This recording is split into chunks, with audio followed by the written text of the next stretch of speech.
What did you learn most from that fight? You know, it was a lot of things in that fight, especially the experience.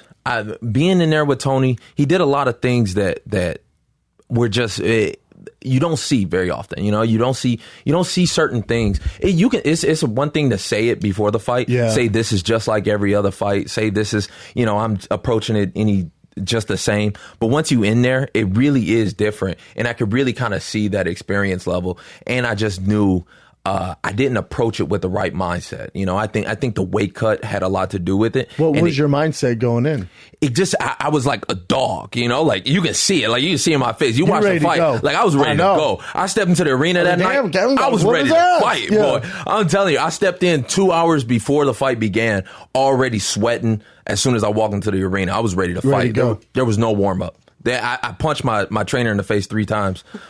He was pissed at me. He was pissed at me even more after the fight. But that passion is what got you to this point. You know, like that passion is why people root for you, is why you're undefeated up to that point, is why you were the main event with Tony Ferguson. But then you get there, and I think it's a learning experience for you, because I don't think there's any reason to hang your head. Or it's not like, you know, you took 3 steps back. You learned from it. You had this huge staff on your chest, which we'll get to. But then, you know, there's levels to this game. And even in the NFL, wherever it is, you know, in the regular season, the game's fast. Yeah. You to the playoffs, the game's insanely fast. You to the Super Bowl, and it's another level. And fighting, when you fight a top, you know, let's say 15, 20 guy, it's tough, man. It's different. Then you get the top 10. It's like, holy shit. Then you get the upper echelon guys, the tip of the spear, like Tony Ferguson, and there's just, you can't train for it. You get there and you're like, oh, damn, all right. And then you learn, and then it slows down, and then you're that guy.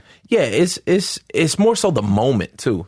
You know, it's all this buildup. It kind of felt like almost, I had the same problem going in my UFC debut. You know, you work so hard for so many years, and then you finally get that shot in the UFC, and it kind of hits you. And you don't expect it the same way. And it was kind of the same way going into a title fight. You know, I had built up so much, that year. That was my plan. When I started that year, I knew what I was going to do. I was going to go from unranked into a number 1 contender spot. And I ended up in a title fight.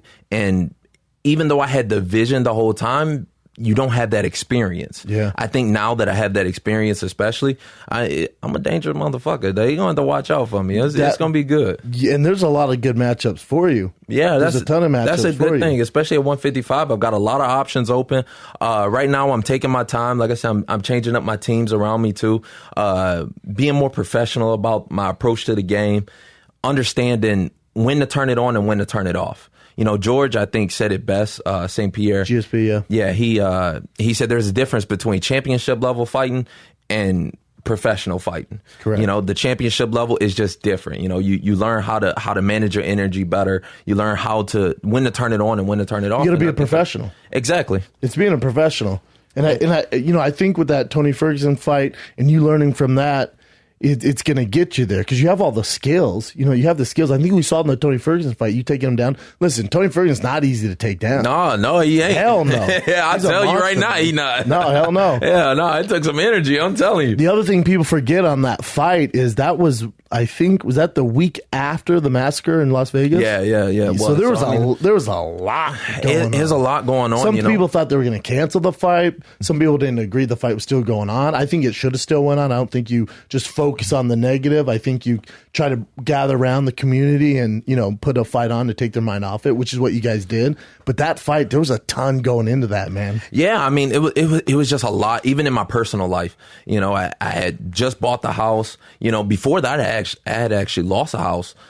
Dealing with the escrow and in all Vegas? That. Yeah, in Vegas. Dude, is there anything more stressful than buying a house? Oh, bro, I'm telling you. I'm going through it right now.